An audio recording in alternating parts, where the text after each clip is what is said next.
What's up, guys? Sub-Zeric here, back for another VOD review. Today, we're doing another one of my own VOD reviews, just because I thought this was a really fun game. I think this definitely, like, people want different things from different VOD reviews, right? Some people want games that are, really fun, just like crazy games. This I wouldn't say it's necessarily one of those like super crazy games, but this is a game I think that I just played a solid game of TFT. Actually, I would say some portions of this game were quite low roll, but we'll get to that later. But I think I played a solid line. I played good TFT, and I was pretty rewarded for it. We'll get into more of what happened in this game. We start off with just this Darius, Kiana, and Yorick, which makes me want to play around like a Duelist slash Heavenly opener and just play around either one. This is an opener that I'm quite happy with, and then we also get dropped really solid items. This can just be Titan's Resolve Sterax. You could potentially greed for some kind of AD setup, but I like Titan's Resolve Sterax if we're going to play towards this Duelist setup, and we get Freaky Friday as an augment selection here. So immediately from this spot, I'm saying, okay, I'm going to just take Freaky Friday here. I know there's Wandering Trainer too, fine augment, sure, but Freaky Friday here is fantastic because it's a third item onto whatever unit I'm putting this Titans plus Sterax onto. Now the next question becomes, okay, where do these items actually go, and what board do we play to play around them? Because obviously you can throw the Malphite onto this board here, get Heavenly plus Behemoth, or you can just play the Yasuo and play the Yasuo too. I opt to end up playing the Yasuo on this board, partially because I think Yasuo 2 is pretty strong. The other reason is because winning this fight would allow me to pick up Darius and the Kiana. If we play the Yasuo, we actually can't buy both, and we really need both. And as far as itemizing units, I decide to itemize the... Bless me. The Kiana here. I then re-pick up the Malphite here, and I'm still trying to figure out, okay, what is the strongest board now? And I have to actually cut the Yasuo at this point. Now, I can play all of this and hold on to everything and hold Yasuo for next round. So I basically get the best of both worlds, where I get to hold on to the Yasuo too, but I get to still play around Malphite this round, which feels really good, because I mean, Umbral is just such a nice synergy in the early game. Getting the shield onto all my units, especially onto Kiana, who doesn't even benefit from the actual like damage part of the Umbral, but she feels really happy about getting that shield because it will allow her to get to full Titan stacks faster, or not faster, but more reliably, I guess, is really important. To pick up the Darius too, finally, and we're just going to leave items on Kiana.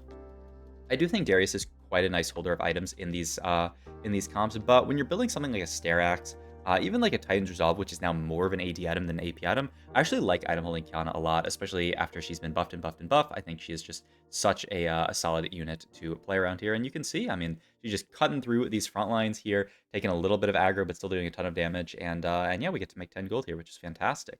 Looking at this carousel here, by the way, I would say at this point, I'm leaning more towards Duelist than I am Heavenly. I just feel like Duelist is a really consistent comp right now. I'd love to pick up the Tristana. I'd love to pick up this Kiana too. I was so close to getting the Kiana too, but I ended up just having to take the bow here, which is great. I mean, I wanted to take bow because it's half of Last Whisper, which feels really good as an item. I think it's one of the most important items in Duelist because almost your entire board is going to be dealing a lot of physical damage. So yeah, I just really like Last Whisper in this comp. And yeah, I mean, I'm at this point, I think I'm unstoppable. My board is insanely strong. I'm probably going to win streak the entire stage. And then I rotated into this guy, Yasuo 2, Ari 2. They got a starter kit, not Lissandra, but Syndra here. They got similar sounding names. And 5 faded with yeah, just hitting 5 faded. There's almost no way that I'm winning that fight. It makes me really sad because I think in most lobbies, this board could have actually played for a 5 streak, but sadly, I cannot win that fight here. I also get a Volibear out of my shop here, which feels really good. Still trying to figure out what best is to play here, but like I was saying, I feel like the Umbral early is just so strong that I opt to just play this board. Now, I would say one mistake that I did make in the early game here is I said, okay, I'm winning this fight. I'm just going to sell Malphite and make 20 gold here. I forgot about the encounter, and the encounter actually farms us enough gold that I could have held Malphite, which actually feels so bad because Malphite is definitely the next unit that I would like to play on level 6 here. So feels really bad that I forget about the encounter there, kind of autopilot for a sec, sell the Malphite, and I mean, hey, at least I win the fight and farm some gold, but it feels really bad that I no longer have Malphite. We get our second Trinity Force here, our Freaky Friday. This is going to go onto Volibear here. He's a decent holder of it.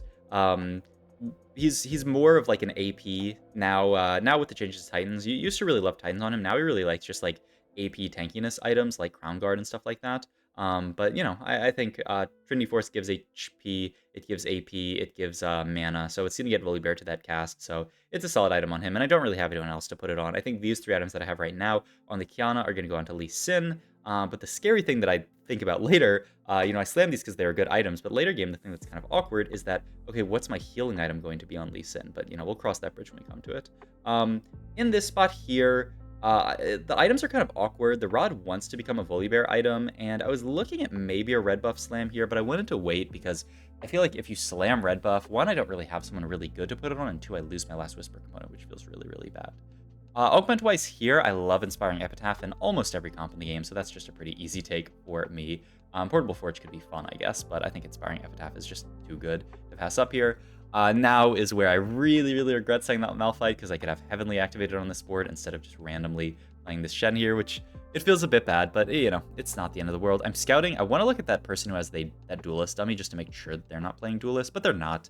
They, from the start of the game, slammed AP items, so it's really, really not reasonable for them to actually play around it. So yeah, pretty chill for me. This person actually took Crash Test dummies, which I didn't think about until now, but actually helps me farm a little bit of extra gold because, you know, those are units that can die and drop gold, which is really, really funny. We get Choice of Artifacts here. So here is one, like, already big turning point.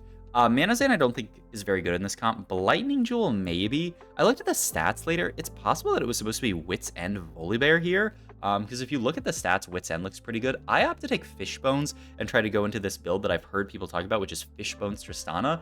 And you'll see how Fishbones Tristana goes, because the one high roll aspect about this game I would say is we take Fishbones here and just take a look at my shop, man, because this is quite a nice shop here. Fishbones, or not Yasuo, but Lee Sin plus Tristana's shop, so I can just immediately play 6 Duelists, which feels, I mean, it feels amazing, and this allows me to actually Fishbones the Tristana. Only awkward thing is she's one item Tristana now. If you guys don't know Fishbones, it gives my Tristana double range, but she autos random units. And the interesting thing about this interaction with Tristana is that she jumps on her target, so if she goes to auto a backliner and then jumps, she will jump onto backline, which can sometimes be a good thing, sometimes be a bad thing. It's a little bit interesting here. Also, I should have just sold the Kiana and moved items to Lee Sin immediately here. It almost punishes me, because if I was forced to take that Kiana with the glove there and make Kiana to it, would have felt really, really bad, but we don't end up getting punished here. I opt to end up taking Morello's off Carousel and say, you know what? O is such a flexible item in this comp. It could be another Titan's Resolve. I know it's not amazing on Volibear, but it's fine on him. You know, it could be a GS. It could be, obviously, the Last Whisper is what I want, but I'm talking about the second bow. So I can just make Morello's here. I decided to throw it onto Darius here because, one, he's AoE, so he'll apply it decently, and two, Darius is going to be the unit that I cut for the Irelia later, so it seems pretty reasonable to me. We end up fighting this Fated player again, and this time, my board actually does work. The Volibear saves that fight. Lee Sin is just such a monster with 6 Duelists, I will say, by the way. Just throw 3 items onto a Lee Sin one, and he is a monster. Opt to level up here to get Heavenly in, because it's very, very cheap for me to level, and I'm probably just going fast 8 and rolling for all my stuff on 8 this game. I'm still not 100% sure. I'd love to talk to more people who play this Duelist comp a lot about what they prefer rolling on. I feel like the roll has to be 8, because the odds of hitting Lee Sin 2 and the odds of hitting 5 cost are so important. But, you know, I've heard someone say that you're supposed to roll on 7 in this comp. I don't really understand it, but it came from a player that I respected, so I don't know. It surprised me a bit. In any case, I'm also going to put my team builder in here, throw Diana in there, and then throw all the 5 costs that I actually care about. I say, okay, I already have Darius too, so I don't need to put that in there. And yeah, let's just throw the 5 cost in there, just in case Mort's feeling good about giving me some kind of high roll hit. You know, maybe we can find something like that here. We shall certainly see. Items off Krugs here, or off Wolves, actually, they were really scary for a second, but then I end up getting dropped the Last Whisper, so I just make LWGS. Decent items. The GS isn't amazing with the Fishbones, because I'm going to be doing a lot of auto-attacking backline. I would prefer something like a Deathblade or an IE here, but, you know, you can take what you get. I'm not going to sit around waiting for an IE with this bow open. It's just too hard. Especially when, you know, I want to slam items, I want to spike this stage and, you know, be as strong as possible. And you can see this Trist autoing all these different units. She's not bad. She dealt 4.5k as a 2-star, or as a 1-star unit. So she's definitely, she definitely does some work with this setup. It's pretty cool. All right, and then Augment here. Sport Cash tends to be pretty good, but I think this is just a snap pick healing orbs. This is exactly what I need, because I talked about earlier, I'm lacking healing on my Lee Sin. I have no way of giving him healing. He's got Titan's Resolve. Healing orbs is going to help him kind of like go infinite with that Titans. So I feel like healing orbs is just the easy pickup here. We're going to level here and roll. I held the Silas because maybe he can come into the board. We find Tristana 2, but I still have a lot of stuff left to roll for here, biggest being Lee Sin 2, but also I'm still not Volibear 2. The one thing I will say, after I saw that early shop, I saw almost no Triss, almost no Volibears. I just finally found Triss 2 here, but it's not like the Triss are flowing like water. They're actually flowing pretty not like water. They're flowing like gelatin or something. I just barely got to Triss 2 here, but the Volibears as well not really flowing here. But as you can see, the Triss 2, a big jump, and there you can see the Triss just jumping across the board. It's so cool. The extra range also keeps her kind of alive later. This is an Exalted that I realize here that I actually probably should play around. I can fit Morgana plus Janna onto this board pretty easily. My idea is actually to play it on level 9, but I think, like, after thinking about it more, I think I can just play it on my level 8 board, drop Heavenly Umbral, and play Janna plus Morgana here. It kind of fits decently onto the board, and, Exalted is just such a good synergy that I feel like I have to go for it. But yeah, I mean, look at Tristana go with this damage on Tristana 2. You can see how this setup would be really good on Tristana 3. The stats say it's not that great, but I think if you end up in a spot where you can play around this, it is a really cool setup here. I want to just pick up the Volibear with full Titans here. One, it's a good item, and two, it's a Volibear, and I really need Volibear 2 at this point. I need to hit Voli 2 and Lee Sin 2 to stabilize, and the thing that messes me up is that one player in this game already has Lee Sin 2 at this point. I find the Lee Sin 2, I find the Soraka 2. We're kind of broke now, but I'm paired everything, so I decide to roll one more time here. Don't hit anything here. I don't want to straight roll it to 0 because I want to have just some amount of econ to play with, but I'm broke is the hard part about this spot. I'm broke and I still haven't found Lee Sin 2, which is really scary for my position here. So this is where, like, I feel like the game is a little low roll in that I've rolled all this gold. I still haven't found Lee Sin 2, and I just barely found my other 2-star units. We fight this Umbral guy, which I'm kind of surprised that I lost this to, but I mean, Umbral is kind of broken, so maybe I shouldn't be that surprised. But yeah, I was okay, maybe not upset, but a little upset by that fight. Pick up the Morgana plus the Janna here, and this is where I say, okay, I'm gonna make this pivot. Not only does it make me gold, but it fits me Exalted plus Dragon Lord in, so it actually, I think, is just my strongest board here. Morgana is a decent unit, and then, like, eventually we can level for either a Wukong or a Diana here, get Sage in, and then this spot will feel really good. The problem is, when the heck are we going 9 in this spot? We fight this Kaisa player is really scary, and the big thing is just no Lee Sin 2. No Lee Sin 2 makes these fights so hard, and so from this point, like 0 gold, no Lee Sin 2, I say, okay, I need to start playing for top 4. And that's just something that you do in TFT when you're in spots like this, is you think, okay, like, is this a game where I play for top 1 or for top 4? I ping this OC fraud player because they have 7 Kaisas, by the way, which is really scary. So I'm just, trying to make sure that they don't hit Kaisa 3. I get a bunch of gold here and a spat, which, spat doesn't really do that much here, and I'm just going to roll down, try to pick up a Lee Sin, pick up a Zyra Rakan here, and I think about fitting it in, and then I also pick up the Wukong here, which, like, you can also think about fitting in, but, like, I'm not really sure that it's actually better than Exalted here. You want to fit, like, Wukong plus some kind of Sage, you want to fit the Diana in. I just want more unit slots, honestly, on this board. I guess in hindsight, it's possible that maybe I could have cut the lower cost of Duelists, drop down to 4 Duelists, but 6 Duelists is such a spike that I wasn't really thinking about it. But maybe, like, looking back on this game, I wonder if the plan was, like, cut, get Zyra Khan and get Wukong in. Maybe somehow end up getting out of Exalted, but Exalted is so good. I don't know. I'm not actually sure what my strongest board was supposed to be here in this position. I end up hitting the Kaisa here, and I decide to make some items. Get another Rod here, and I get so dizzy trying to figure out, okay, what am I making here? Redemption onto Volibear, I love. It's just a solid item. Then I open this, and I'm like, oh god, what is this? Okay, I'm just naturizing my Morgana here. And yeah, when I fight this guy, this is the guy who's really annoying for me because they're level up. They hit a Lee Sin 2, and they're playing around Dragon Lord, and they have this Irelia 2. With the new Corrupted Vampiric Scepter, and this is also really scary. But I'm like, okay, I need to play for top 4 because that guy's really strong. So I'm just going to send it next round. So yeah, like, I think about this pivot. I don't think this is amazing. I think if anything, it would be a Darius cut Yasuo. But then if I ever find Irelia, it becomes awkward to pivot back into 6 Duelists, which then would be the pivot. Find another Wukong here, which is so funny, and then I find the Irelia, which is immediately getting replaced here. And yeah, at this point, I'm like, okay, I can't afford to play for level 9 I just have to roll down and try to hit my 2-star units here. Throw the Morellos onto the Irelia like we planned, throw a Gunblade onto her, pretty good item on her, and she's just going to be item holding these items. But yeah, this is another fight. We're fighting against a 4-cost board. We haven't actually 2-starred a lot of stuff, so we take a big loss here, down to 20, and I'm like, oh god, am I actually gonna bot 4 this game? Like, this is horrifying. Looking at the lobby, I'm like, I could go 7th this game. So I'm like, okay, I have to send it to 0 here. I can't find 3-stars this game. I'm just too poor. I didn't hit enough of them, so I have to sell these guys. Pick up another Irelia here and continue to roll down. And still, there's no Lee Sin. I decided, okay, I have to sell this Kaisa here because I need to find Lee Sin too. And still, there's just no Lee Sin. It's so scary. I'm looking at that guy. I'm like, man, this guy taking these Lee Sins out of the pool is actually just griefing my entire game.